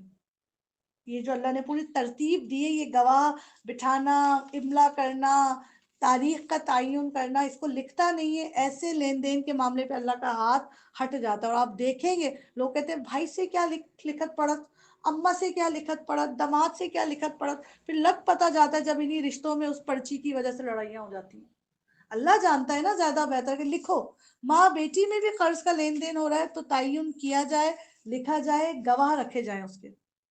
یہ نہیں کہیں کہ ارے بھائی آپ پہ تو بھروسہ ہے، پھر بعد میں جب یہ بھروسے گلے کی گھنٹی بجتے ہیں نا، پھر پتہ لگتا ہے کہ بھروسہ کتنا مشکل پڑا آپ کو. اللہ نے کہا ہے کہ لکھو تو لکھو، اور اگر نہیں لکھتے ہو تو حدیث ہے کہ اس پورے معاملے پہ سے رحمت ہٹ جاتی ہے. اور تیسرا وہ شخص جس کا کوئی گناہ رب نے تو چھپا دیا تھا مگر وہ لوگوں کو بتاتا پھر رہا تھا. اللہ کو اس بندے پہ اتنا غصہ آتا ہے کہ میں نے تیرا ماضی ان سے چھپا رکھا تھا، میں نے تیرا فلاں گناہ ان سے چھپا رکھا تھا، تو نے کھول دیا، جا میں تجھے کھلا کر دوں گا ان کے سامنے. اللہ اس پہ سے اپنی رحمت کا ہاتھ ہٹا دیتا ہے. بہت سے لوگوں کی عادت ہے اگر فجر کی نماز نکل گئی، دیکھیں یہ آپ کا اور اللہ کا پرسنل معاملہ تھا، ہو گئی غلطی، آپ کو شرمندگی بھی ہے، لیکن صبح اٹھتے ہائے آج میری فجر ہی چھوٹ گئی. کیوں بتا رہے ہو؟ اس نے تمہارے کمرے میں آ کے دیکھا کہ نہیں پڑی، یا ماضی کا کوئی ایسا گناہ تھا اور ایویں لوگوں کو خوشی میں بتا رہے ہیں. تو اللہ سبحانہ تعالیٰ ایسے لوگوں سے بھی اپنا دستے شفقت ہٹا دیتے ہیں. تو قرض کے لین دین میں میری پیاری بہنوں، سب سے پہلے قرض کی ادائیگی کا ایک وقت تعین کریں، پھر اس کو لکھ کے کریں. فریقین کے درمیان انصاف کے ساتھ ایک شخص دستاویز تحریر کرے جسے اللہ نے لکھنے پڑھنے کی قابلیت بخشی ہو، اسے لکھنے سے انکار نہ کرنا چاہیے، وہ لکھے. اور املا وہ شخص کرائے جس پر حق آتا ہے، یعنی قرض لینے والا املا کروائے گا. اور اسے اللہ یعنی اپنے رب سے ڈرنا چاہیے کہ جو معاملہ طے ہوا ہے اس میں کوئی کمی بیشی نہ کرے. لیکن اگر قرض لینے والا خود نادان یا ضعیف ہو یا املا نہ کرا سکتا ہو تو اس کا ولی انصاف کے ساتھ املا کرائے. پھر اپنے مردوں میں سے 2 آدمیوں کی اس پر گواہی کر لو، اور اگر 2 مرد نہ ہوں تو 1 مرد اور 2 عورتیں.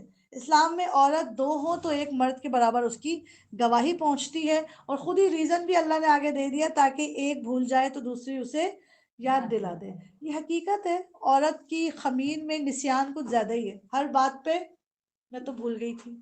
اگر ہماری ٹیچر کہتی تھی کہ اگر ایک عورت اپنی پہلی ڈلیوری کی تکلیف یاد رکھے تو وہ دوسرے کے لیے کبھی راضی نہ، وہ بھی بھول جاتی ہے. ٹھیک ہے، وہ جب آتا ہے وقت تو پھر دوبارہ یاد آ جاتی ہے، لیکن بھول ہے، ایک بھول جائے تو دوسری اس کو یاد دلا دے. یہ گواہ ایسے ہونے چاہیے جن کی گواہی تمہارے درمیان مقبول ہو، یعنی شریف لوگ ہوں. گواہوں کو جب گواہ بننے کے لیے کہا جائے تو انہیں انکار نہیں کرنا چاہیے، معاملہ خواہ چھوٹا ہو یا بڑا. میعاد کے تعین کے ساتھ اس کی دستاویز لکھوا لینے میں تساہل یعنی سستی نہ کرو. اللہ کے نزدیک یہ تمہارے لیے زیادہ مبنی بر انصاف ہے، اس سے شہادت قائم ہونے میں زیادہ سہولت ہے اور تمہارے شکوک اور شبہات دور ہونے کا امکان، شک و شبہات ہونے کا امکان کم رہ جاتا ہے. ہاں جو تجارتی لین دین دست بدست تم آپس میں کرتے ہو اس کو نہ لکھا جائے تو کوئی حرج نہیں، یعنی ہاتھ کے ہاتھ تجارت خرید و فروخت کی یہ نہ بھی لکھا جائے تو کوئی ایشو نہیں ہے، مگر تجارتی معاملات طے کرتے وقت گواہ کر لیا کرو، کاتب اور گواہ کو ستایا نہ جائے، ایسا کرو گے تو گناہ کا ارتکاب کرو گے، اللہ کے غضب سے بچو، وہ تم کو صحیح طریقے عمل کی تعلیم دیتا ہے اور اسے ہر چیز کا علم ہے۔ اگر تم سفر کی حالت میں ہو اور دستاویز لکھنے کے لیے کوئی کاتب نہ ملے تو رہن بالقبض پہ معاملہ کر لیا کرو۔ رہن بالقبض جانتے ہیں آپ لوگ، گروی رکھوانا، ٹھیک ہے؟ چھوٹی رقم کے لیے لوگ اپنے کروڑوں کا جو ہے وہ ڈاکومنٹس گھر کے گروی رکھوا دیتے ہیں، ٹھیک ہے؟ اگر تم میں کوئی شخص دوسرے پر بھروسہ کر کے اس کے ساتھ کوئی معاملہ کرے تو جس پر بھروسہ کیا گیا ہو اسے چاہیے کہ امانت ادا کرے اور اللہ اپنے رب سے ڈرے، اور شہادت ہرگز نہ چھپاؤ، جو شہادت چھپاتا ہے اس کا دل گناہ میں آلودہ ہے اور اللہ تمہارے اعمال سے بے خبر نہیں۔ آسمانوں اور زمینوں میں جو کچھ ہے سب اللہ کا ہے، تم اپنے دل کی باتیں خواہ ظاہر کرو خواہ چھپاؤ، بہرحال اللہ ان کا حساب تم سے لے لے گا، پھر اسے اختیار ہے جسے چاہے معاف کر دے اور جسے چاہے سزا دے، وہ ہر چیز پر قدرت رکھتا ہے۔ یہاں سے سورہ البقرہ کی آخری کی 2 آیات شروع ہو رہی ہیں جو عرش الہی کے نیچے سے رسول اللہ کو معراج پہ بطور تحفہ عطا کی گئی تھی۔ رسول اس ہدایت پر ایمان لے آیا جو اس کے رب کی طرف سے اس پر نازل ہوئی، اور جو لوگ اس رسول کے ماننے والے ہیں انہوں نے بھی اس ہدایت کو دل سے تسلیم کر لیا ہے۔ یہ سب اللہ اور اس کے فرشتوں اور اس کی کتابوں اور اس کے رسولوں کو مانتے ہیں، اور ان کا قول یہ ہے کہ ہم اللہ کے رسولوں کو ایک دوسرے سے الگ نہیں کرتے۔ ابھی ہم نے پڑھا تھا نا، الگ کرنے کی اجازت نہیں، لا نفرق، تفریق کی اجازت نہیں ہے، تفضیل کا ذکر ہے، ٹھیک ہے؟ لا نفرق بین احد من رسولی، بہت پیاری آیات ہیں، ان کے ذریعے دعائیں قبول کی جاتی ہیں، ان کو راتوں میں پڑھ لیا جائے تو ہر قسم کی باطل قوتوں سے آپ کو بچانے کے لیے یہ دعا کافی ہو جاتی ہے۔ ہم نے حکم سنا اور اطاعت قبول کی، مالک ہم تجھ ہی سے بخشی کے طالب ہیں اور ہمیں تیری ہی طرف پلٹنا ہے۔ اللہ کسی متنفس پر اس کی قدرت یعنی اس کی طاقت سے بڑھ کے ذمہ داری کا بوجھ نہیں ڈالتا۔ انڈر لائن کر لیں اس کو، لا یکلف اللہ نفسا الا وسعها، جس پر جو تکلیف جو مشقت آ رہی ہے تقدیر کی لکھی ہوئی وہ اس کی طاقت کے مطابق ہے۔ کوئی یہ نہ کہ اللہ تو نے ایسا غم دے دیا میرا تو پھاڑ دیا کلیجہ، نہیں، اللہ تعالیٰ نے ہر ایک پر جو مشقت ڈالی ہے وہ اس کے اندر جو موٹر لگائی ہے نا صبر کی، اس کے مطابق ڈالی ہے۔ علماء اکرام یہ فرماتے ہیں کہ سخت مشکل حالات میں اس آیت کو پڑھنا چاہیے۔ اس سے ہوگا کیا، مشکل نہیں دور ہوتی ہے لیکن مشکل کو برداشت کرنے کا مادہ پیدا ہو جاتا ہے۔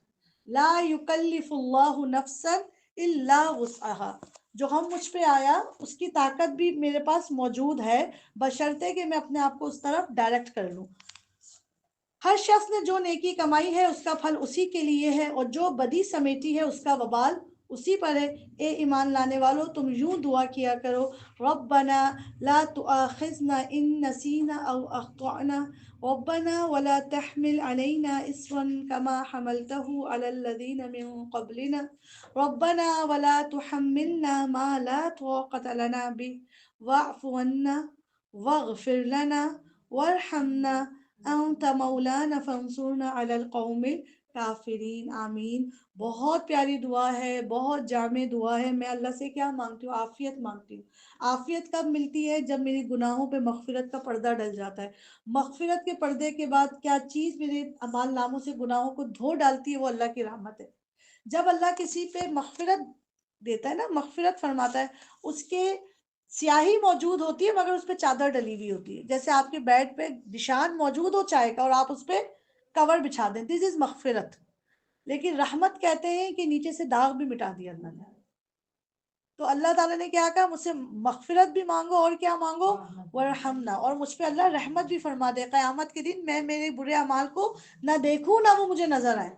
تو بہت پیاری دعا ہے، اللہ ہم سے جو بھول چوک ہو گئی ہو اس کو معاف فرما دے، بھول میں کیے گئے گناہ ہم کو بخش دے، ہم پر ایسے بوجھ نہ ڈال جو ہم سے پہلے لوگوں پہ ڈالے گئے تھے۔ یقین کریں کبھی پڑھے نا کہ اسلام آپ کو ایسے کٹوری میں کیوبز کی شکل میں نہیں ملا ہے، اس کے لیے لوگوں کی ہڈی بوٹیوں کے کیوبز بنے تھے۔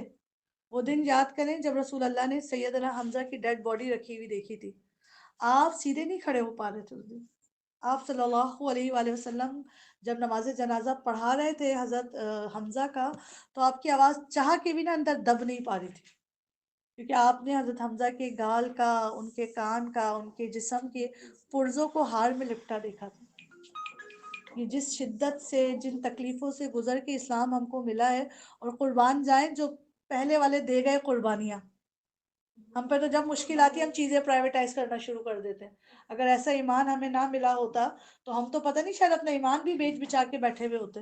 ہمیں تو بالکل فاؤنڈیشن بنا کے دے دی صحابہ نے، انبیاء نے، پچھلی قوموں نے. ہمیں تو ابھی اس پہ چلنے میں تکلیف ہے خالی، ابھی تو ہم نے رستے بنائے نہیں ہیں. یہ وہ لوگ تھے جو بوجھ اٹھا اٹھا کے رستے بنا کے چلے گئے. الحمدللہ. ہمارے ساتھ نرمی کر، ہم سے درگزر فرما تو، اور ہم پر رحم کر. تو ہمارا مولا ہے، کافروں کے مقابلے پہ ہماری نصرت فرما، ہماری مدد کر. قرآن کی بارش سے اللہ ہم میں سے خیر نکال لیجیے. یہاں سورہ بقرہ کی تکمیل ہوتی ہے. میں چاہتی تو 1 سے 2 دن میں بھی صرف ترجمے سے گزار کے بھی سورہ بقرہ کمپلیٹ ہو سکتی تھی، لیکن جب میں سورہ بقرہ پڑھتی ہوں یا پڑھاتی ہوں مجھے حضرت عمر اور ابن عمر کی بات یاد آتی کہ 8 سال لگے، 4 سال لگے سیکھنے سکھانے میں. ٹھیک ہے، پورے پورے سال کے کورسز میں صرف سورہ بقرہ پڑھائی جا رہی ہوتی ہے. ٹھیک ہے، یہاں ہم نے تو چند گھنٹوں میں سورہ بقرہ کا. اب کیا ہے کہ چھوڑ نہیں دیجیے گا. الحمدللہ حلاوت قرآن کے نام سے ہماری ایک آن لائن کورس چل رہا ہے، جو ابھی رمضان سے پہلے، سیرت سے پہلے ہمارا ریگولر چلتا تھا، جس میں ایوری منڈے ہماری 1.5 گھنٹے کی کلاس ہوتی ہے. اس میں سورہ بقرہ کا غالباً پہلا پارا کمپلیٹ ہونے والا ہے. 1 یا 2 رکوع ابھی ہمارے رہ گئے تھے، پھر ہماری سیرت شروع ہو گئی. تو آپ لوگ لازمی، آپ کو تو پتہ لگ گیا کہ اب سورہ بقرہ میں کیا کیا شان ہے. اس میں ہم صرف ایک کلاس میں 1 سے 1.5 یا 2 آیات لیتے ہیں. اس کا لفظی ترجمہ، اس کی عربک، اس کا سائنٹیفک، اگر اس میں کوئی میڈیکل ہوتا ہے اس کو ڈسکس کرتے ہیں، اور پھر اپنے لیے عمل کے پوائنٹ لیتے ہیں. تو سورہ بقرہ کو یہاں مت چھوڑ دیجیے گا. میری دعا ہے کہ آپ لوگ مجھے رمضان کے بعد بھی ملیں سورہ بقرہ کی کلاسز میں. ٹھیک ہے. سیکنڈ ایک اناؤنسمنٹ مجھے یہ کرنی تھی کہ آج ہی ہم لوگوں نے یہ اناؤنس کیا ہے کہ ٹوٹل 15 سے بہت بھی ہوا تو 20، ویسے 15 ہی میں نے سلاٹ ریڈی کیا ہے. 15 خواتین کے لیے ہم نے ایک گروپ ریڈی کیا ہے، جس کی بہت ہی منیمم فیس 500 ہم نے رکھی ہے. اور وہ ہے دعاؤں کا گروپ، جس میں قرآنی دعائیں آپ کو یاد کروائی جائیں گی اس رمضان میں. ٹھیک ہے، عید کے بعد وہ گروپ ختم کر دیا جائے گا. یہ ہمارا 3rd سلاٹ ہے، 3rd بیچ ہے. سب سے پہلے ہم نے یہ دعائیں شروع کی تھی، نماز میں پڑھی جانے والی مسنون ایکسٹرا دعائیں. پھر اس کے کمپلیٹ ہو جانے کے بعد خواتین نے ہمارے ساتھ صبح شام کے اذکار یاد کیے. اور پھر ماشاءاللہ اب ہم قرآن کی دعائیں یاد کرنے والے ہیں. اس میں آپ کے پاس دعا آئے گی وتھ ترجمہ آئے گا، پھر اس کی شارٹ تفسیر آپ کے پاس آئے گی. آپ نے اس دعا کو 2 دن میں، 1 دن میں یاد کر کے وتھ ترجمہ لکھ کر تصویر کھینچ کے بھیجنی ہوگی اور سنانا ہوگا مجھے. تو اس لیے میں 15 یا 16 17 ہی خواتین لیتی ہوں کہ میں ان کی دعا پرسنلی سنتی ہوں پہلے. ٹھیک ہے، پھر ان کو رسپانس کیا جاتا ہے. تو جو خیر بھی تم حاصل کر سکو، آج صحت ہے، عافیت ہے، دماغ چلتا ہے، تو ادھر ہی کام کر لیتے. تو اور پھر یہ ہے بھی رمضان کا مہینہ جس میں کثرت سے دعائیں قبول ہوتی ہیں. آپ سب کو سورہ البقرہ کی تکمیل بہت مبارک. یہ صرف آپ اس کے ترجمے سے بھی گزرے ہیں، آٹے میں نمک کے برابر سمجھا ہے سورہ البقرہ کو.